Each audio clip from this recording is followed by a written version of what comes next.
இந்த பூமியில மனிதர்கள் கால் வைக்கவே பயப்படுற ஒரு இடம் இருக்குன்னா அதுதான் பிரேசில் கடற்பகுதியில் இருக்க த ஸ்னேக் ஐலாண்ட். பார்க்க அழகா இருக்கேன்னு இந்த தீவுக்குள்ள போன மனிதர்கள் யாருமே இதுவரைக்கும் உயிரோட திரும்பி வந்ததே கிடையாது. அப்படி இந்த தீவுக்குள்ள என்னதான் இருக்குன்னு கேட்டீங்கன்னா பாம்புகள். ஒன்னு இல்ல ரெண்டு இல்ல, நீங்க நினைச்சு கூட பார்க்க முடியாத லட்சக்கணக்கான பாம்புகள் இந்த தீவு முழுக்க நிறைஞ்சு இருக்கு. அதுலயும் குறிப்பா உலகத்துல வேற எங்கேயுமே பார்க்க முடியாத ஒரு அரிய வகை கொடூரமான பாம்பு இந்த தீவுல மட்டும்தான் இருக்கு. அது நம்மள கடிச்சா பொழைக்கிறதுக்கு வாய்ப்பே இல்லைன்னு சொல்றாங்க. அது என்ன பாம்பு அண்ட் இவ்வளவு லட்சக்கணக்கான பாம்புகள் எப்படி இந்த தீவுக்கு வந்துச்சு அண்ட் இந்த தீவு எக்ஸாக்டா எங்க அமைஞ்சிருக்கு, எப்படி உருவாச்சு, கடல் கொள்ளையர்கள் இந்த தீவை கைப்பற்றி வச்சிருக்காங்கன்னு சொல்றாங்களே அதெல்லாம் உண்மையா? அதை பத்திலாம் தான் மொத்தமா டீடைல்டா இந்த வீடியோல பார்க்க போறோம்.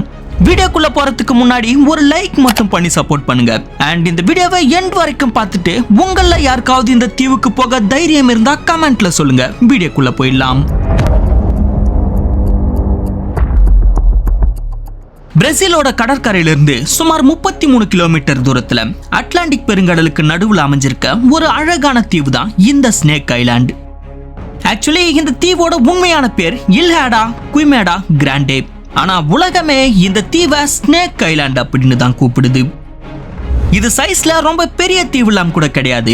இதோட மொத்த பரப்பளவே 4,30,000 ஸ்கொயர் மீட்டர் தான். அதாவது 16 ஏக்கர் மட்டும்தான். ஒரு சின்ன கிராமத்தோட சைஸ்னு வச்சுக்கோங்களேன். இவ்வளவு சின்ன இடத்துல அப்படி என்ன பிரச்சனை இருக்க போகுதுன்னு நீங்க யோசிக்கலாம். ஆனா அப்படி சாதாரணமா யோசிச்சு இந்த தீவுக்குள்ள போனவங்க யாருமே இதுவரைக்கும் உயிரோட திரும்பி வந்ததே இல்லைன்னு சுத்தியுள்ள கிராமங்கள்ல வாழுற மக்கள் சொல்றாங்க. அது மட்டும் இல்லாம பல தலைமுறைகளா இந்த தீவை சுத்தி இருக்க கிராமங்கள்ல வாழுற மக்கள் கூட இந்த தீவுக்குள்ள போனோம்னா பயந்து நடுங்குறாங்க. ஏன் இந்த தீவை பார்த்து எல்லாரும் இப்படி பயப்படுறாங்க? அப்படி இந்த தீவுக்குள்ள போறவங்களுக்கு என்னதான் ஆகுதுன்னு கேட்டீங்கன்னா அதுக்கான காரணம் ஒன்னே ஒண்ணுதான், பாம்புகள். இந்த தீவு முழுக்க முழுக்க பாம்புகளாலேயே ஆட்சி செய்யப்படுதுங்க. நான் முதல்ல சொல்லியிருந்தேன்ல இந்த தீவு 4,30,000 ஸ்கொயர் மீட்டர் பரப்பளவு கொண்டதுன்னு. ஷாக்கிங்கான விஷயம் என்னன்னா இந்த 4,30,000 ஸ்கொயர் மீட்டர்ல ஒவ்வொரு ஸ்கொயர் மீட்டருக்கும் 1 முதல் 5 பாம்புகள் வரை இருக்கும்னு சொல்லப்படுது. சோ 4,30,000 இன்ட்டு 5 இல்ல 1ன்னு கணக்கு பண்ணா கூட இந்த தீவு முழுக்க எவ்வளவு பாம்புகள் இருக்கும்னு நீங்களே யோசிச்சு பாருங்க. இந்த தீவுல நம்ம நடந்தோம்னா பாம்புகளை பார்க்காம ஒரு சில அடிகள் கூட எடுத்து வைக்க முடியாது. அந்த அளவுக்கு இந்த தீவு முழுக்க பாம்புகள் நிரம்பி இருக்கும். இதுல இன்னும் ஒரு ஆச்சரியமான விஷயம் என்னன்னா இந்த தீவுல இருக்க பாம்புகள் உலகத்துல வேற எங்கேயுமே கிடையாது, இந்த தீவுல மட்டும்தான் இருக்கு. அதுலயும் குறிப்பா இந்த தீவுல கோல்டன் லான்செட் வைப்பர் அப்படின்னு ஒரு கொடூரமான பாம்பு இருக்கு. இந்த பாம்பு உலகத்தோட அதிக விஷத்தன்மை வாய்ந்த பாம்புகள் பட்டியல்ல டாப்ல இருக்கு. இதோட விஷம் எவ்வளவு கொடியதுன்னா இந்த பாம்பு மனிதர்களை கடிச்சா வெறும் 1/2 மணி நேரத்துக்குள்ள துடிச்சு இறந்து போயிடுவாங்க. அது மட்டும் இல்லாம இந்த பாம்பு கடிச்சதுன்னா கடிச்ச கொஞ்ச நேரத்திலேயே கடிப்பட்ட இடத்தை சுத்தி இருக்க திசுக்கள் எல்லாம் ஒரு மாதிரி அழுக ஆரம்பிச்சிடும். அடுத்த கொஞ்ச நேரத்திலேயே உள்ளுறுப்புகள் எல்லாம் பாதிக்கப்பட்டு மூளைக்கு போற நரம்புகள் பாதிக்கப்பட்டு மூளை செயலிழந்து இறந்து போயிடுவாங்க. இதுல இன்னும் நம்மள பயமுறுத்துற விஷயம் என்னன்னா சில சமயத்துல 1/2 மணி நேரத்துக்குள்ள ட்ரீட்மெண்ட் கொடுத்தாலுமே இறந்து போக வாய்ப்புகள் இருக்கு. அந்த அளவுக்கு கொடூரமான விஷத்தன்மை கொண்டதுதான் இந்த கோல்டன் லான்செட் வைப்பர். இந்த பாம்போட க்ளோஸ் ரிலேட்டிவ்ஸ் உலகத்தோட வேற சில இடங்கள்லயும் இருக்கு.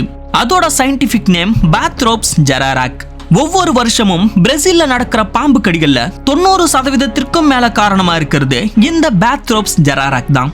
பட் இது கூட கம்பேர் பண்ணும்போது ஸ்னேக் ஐலாண்ட்ல இருக்க கோல்டன் லான்செட் வைப்பர் 5 மடங்கு அதிக விஷத்தன்மை கொண்டது.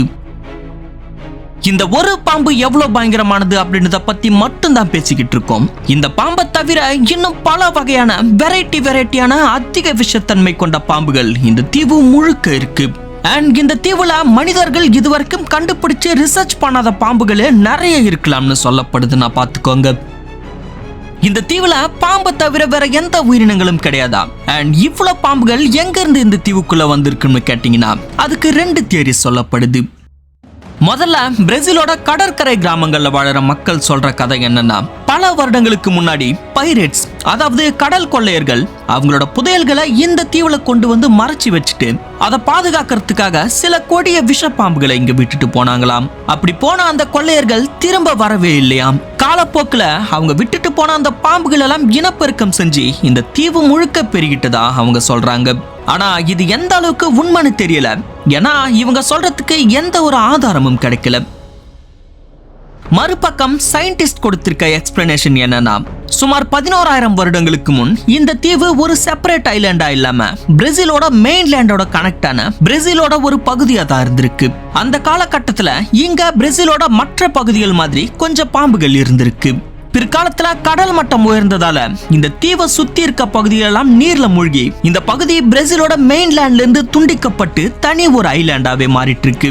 சோ இங்க இருந்த பாம்புகளால இந்த தீவை தாண்டி வேற எங்கேயும் போக முடியல, ஏன்னா தீவை சுத்தி பல கிலோமீட்டர் தொலைவுக்கு பெரிய நீர் பரப்பு மட்டும்தான் இருக்கு. நீந்தக்கூடிய தன்மை கொண்ட சில பாம்புகள் இருந்தாலும் அதுங்களால அவ்வளவு தூரம் நீந்தி கரையை கடக்க முடியாது. சோ எல்லா பாம்புகளும் இந்த தீவுக்குள்ளேயே மாட்டிக்கிச்சு. இப்போ இந்த தீவு மொத்த உலகத்திலிருந்தும் தனியா துண்டிக்கப்பட்டுடுச்சு. இதுல பாம்புகளும் வேறு சில சின்ன சின்ன பாலூட்டி வகை உயிரினங்களும் மட்டும்தான் இருக்கு. காலப்போக்குல எஞ்சி இருந்த சின்ன சின்ன உயிரினங்கள் எல்லாம் இந்த விஷப்பாம்புகளுக்கு இரையாகி இறந்து போக இந்த தீவுல பாம்புகள் மட்டும் எக்கச்சக்கமா பெருகிக்கிட்டே இருந்திருக்கு. பிற்காலத்துல இந்த தீவு முழுக்க பாம்புகள் மட்டும்தான் நிறைஞ்சு இருக்கு. பாம்புகளை தவிர வேற எந்த வகையான உயிரினங்களும் இல்ல. சோ இப்படி இருக்க பட்சத்துல இவ்வளவு பாம்புகளுக்கு உணவு சோர்ஸ் அப்படின்றது ஒண்ணு மட்டும்தான், பறவைகள்.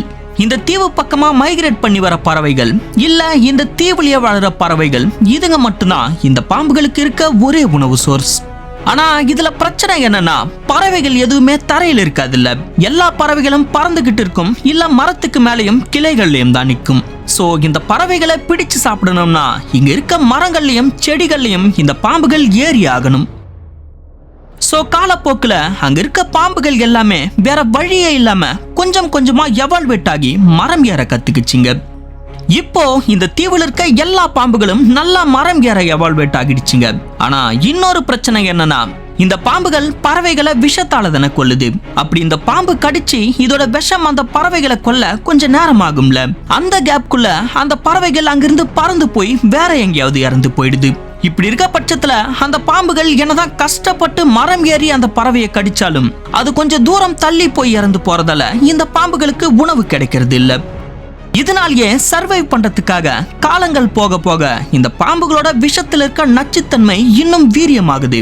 ஏன்னா அப்பதான் கடிச்ச உடனே அந்த பறவை அங்கேயே இறந்து போயிடும், அந்த பாம்பு அதை சாப்பிடவும் முடியும்.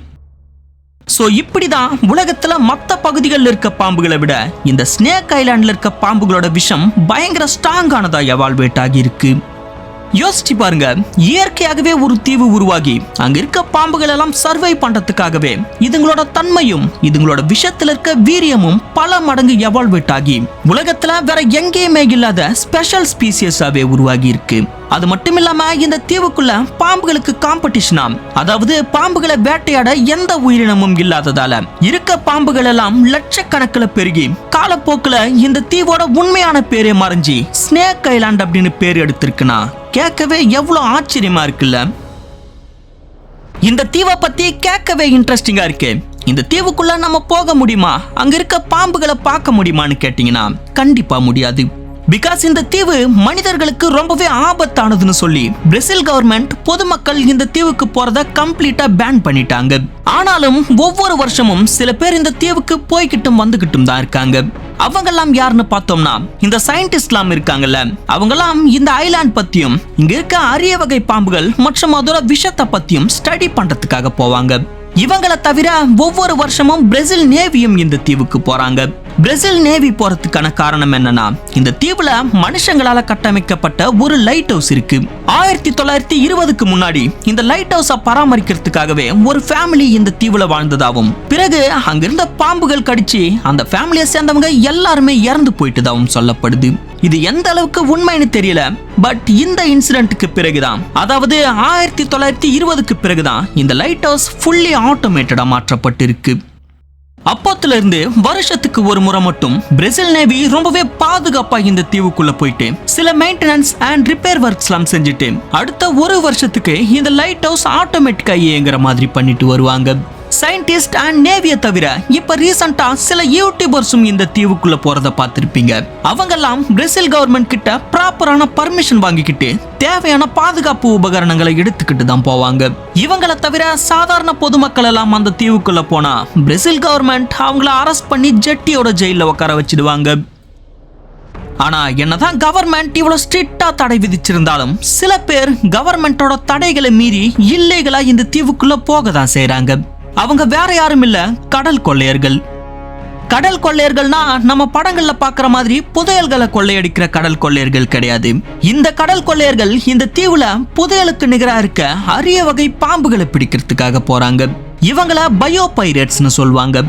புரியுற மாதிரி சொல்லணும்னா உலகத்திலேயே வேற எங்கேயுமே கிடைக்காத ஒரே ஒரு தடை செய்யப்பட்ட தீவுல மட்டுமே இருக்கக்கூடிய அரிய வகை உயிரினத்தை பிடிச்சிட்டு வந்து அந்த பிளாக் மார்க்கெட்ல வித்தா எவ்வளவு விலைக்கு போகும்.